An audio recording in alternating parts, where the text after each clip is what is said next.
점액이고 이런 식입니다. 혈액은 뜨겁고 축축한 특성을 가졌다. 점액 황담즙, 노란 담즙은 뜨겁고 건조한 특성을 가졌다. 그런 식으로 생각하고 이것이 점점 이제 뭐 발달했다 그럴까 확장되면서 인간의 어떤 특성, 기질 이런 것도 네 가지로 분류를 합니다. 다혈질 특성을 가진 사람, 점액질에, 냉담질에, 무슨 또 우울한 사람 그런 식으로 모든 것을 네 가지로 분류해서 하는 2000여 년 전부터 이러한 생각이 지금부터 200여 년 전까지 내려옵니다. 아까 히포크라테스 전집이 수명을 다할 무렵까지 이런 생각이 쭉 내려옵니다. 네 가지 원소로 이 우주, 세상이 이루어져 있듯이 네 가지 체액으로 이루어져 있고 그 네 가지 원소 사이의 균형, 또 네 가지 체액 사이의 균형과 조화가 가장 중요합니다. 네 가지 원소 사이의 균형과 조화가 잘 이루어져 있으면 세상이 태평한 거죠. 현대의학에서는 디지즈, 질병이라는 것을 가장 중요하게 생각하는데 고대 그리스 이래 2000여 년 동안 근대 초에까지도 서양의학에서 가장 중요시했던 것은 우리 몸 전체의 균형 조화입니다. 그 균형 조화가 잘 이루어지고 있으면 건강한 거예요. 그게 깨지면은 건강을 잃고 최악의 경우가 그리고 사람은 죽게 되는 거겠죠. 그러면은 그 사이의 균형 조화를 잘 이루어지도록 미리미리 잘 이제 관리를 해야 되겠지만은 만약에 그것이 무너지고 깨지면 어떻게 되는가? 균형과 조화가 무너졌다. 부족한 것은 채워 넣어야 되겠죠. 보충해야 되겠습니다. 넘치는 것은 뽑아내야 되겠어요. 보하고 사해야 된단 말이에요.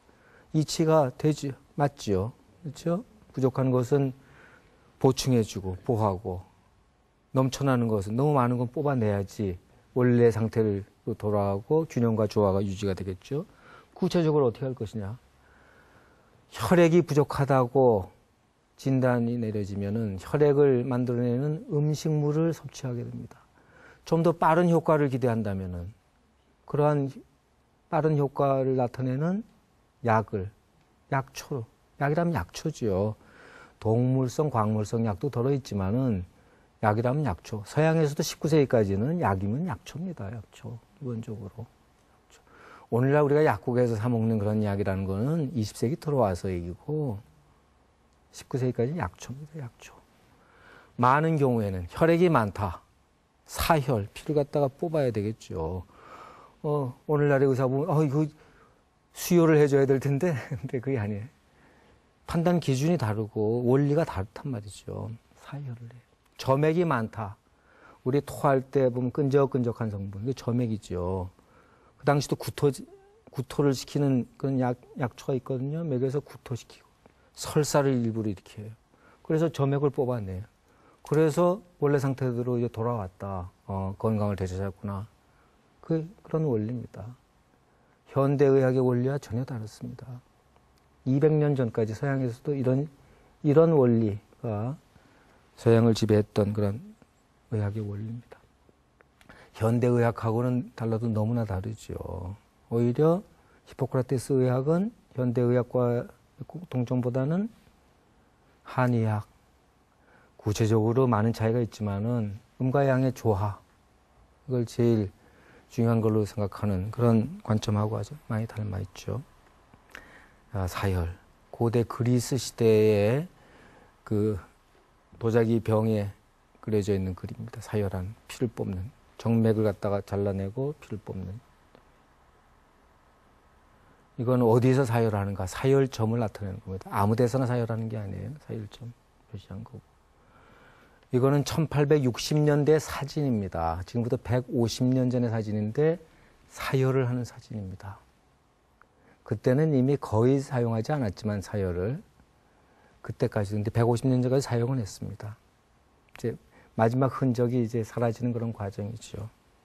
오늘날은 뭐 전혀 현대의학에서 사용하지 않는 방법인데 고대 그리스 의학이 이런 새로운 모습으로 나타날 수 있는 것은 기본적으로 철학과 과학이 성립했기 때문에 아까도 얘기했던 탈레스 이후로 합리적인 사상이 태어납니다.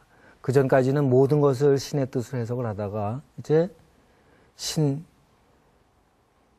다 무신론자가 갑자기 된 건 아니죠. 하지만은 인간의 눈으로 세상을 바라보고 인간의 머리로 세상을 해석하는 그런 합리적인 철학 또는 과학이 탄생하면서 그 영향을 받아 의학도 합리적인 모습으로 변화해 나가는 것이죠. 자, 이런 그 새로운 그 모습에 합리적인 의술이 나타나고 그런 의술을 행하는 의사들이 나타나긴 했지만은 당장에 그런 의술과 의사가 세상을 지배했던 건 결코 아닙니다. 동서를 막론하고 그렇습니다. 최근에 들어와서 불과 100년, 200년, 300년 내에 그러한 합리적인 의술을 이 세상을 지배하게 된 것이지 고대 그리스에서도 그렇고 그 이후에도 이런 모습이 나타났다는 것이지 그게 주도했던 건 아닙니다. 그 이전 시대나 마찬가지로 사람들은 몸이 아프고 어떤 탈이 났다고 생각하면은 히포크라테스를 찾는 것보다는 신전을 찾습니다. 그 이전 시대 사람들이랑 마찬가지로. 그러면 어떤 신전을 찾았을까? 소크라테스의 유언을 보면은 이랬다 그럽니다. 아스클레피오스 신에게 닭 한 마리를 빚을 졌는데 갚아달라. 그럼 자기가 갚고 죽을 것이지 왜 저런 얘기인지 모르겠습니다만은 그만큼 일상생활에 가까운 존재였다는 얘기가 될 수 있겠죠. 자, 이게 신전, 질병이나 의술과 관계되는 신, 아까도 얘기했던 아폴론 신이 그런 역할을 했습니다. 아폴론 신은 의술의 신이면서 동시에 질병의 신입니다. 병 주고 약 주는 신입니다. 이 신이 아폴론 이외의 신도 그런 역할을 하지만 주로 관여했던 게 아폴론입니다. 근데 기원전 400년대가 되면 히포크라테스가 활동하던 그 무렵이 되면은 신이 바뀝니다. 아폴론 대신에 새로운 신, 아스클레피오스라는 신이 등장을 하게 됩니다. 아폴론하고 무슨 관계가 있는가? 아폴론의 아들입니다. 우리 인간 세상에서도 아버지가 의사고 아들이 의사고 또 그 다음 때가 의사고 가업을 하는 그런 경우가 종종 있죠. 신의 세상도 비슷합니다. 아폴론이 자기 아들한테 물려줘요. 아폴론하고 인간 여성하고 사이에 태어난 그러니까 반신 반인간 존재입니다. 아스클레피오스가 물론 신화에는 그 전부터 있었지만은 본격적으로 숭상의 대상이 되는 건 기원전 5세기 무렵입니다. 아버지 일을 이어받지만 아버지하고 다른 점이 크게 두 가지가 있습니다. 하나는 아폴로는 주로 하는 일이 태양을 관리하는 일이죠.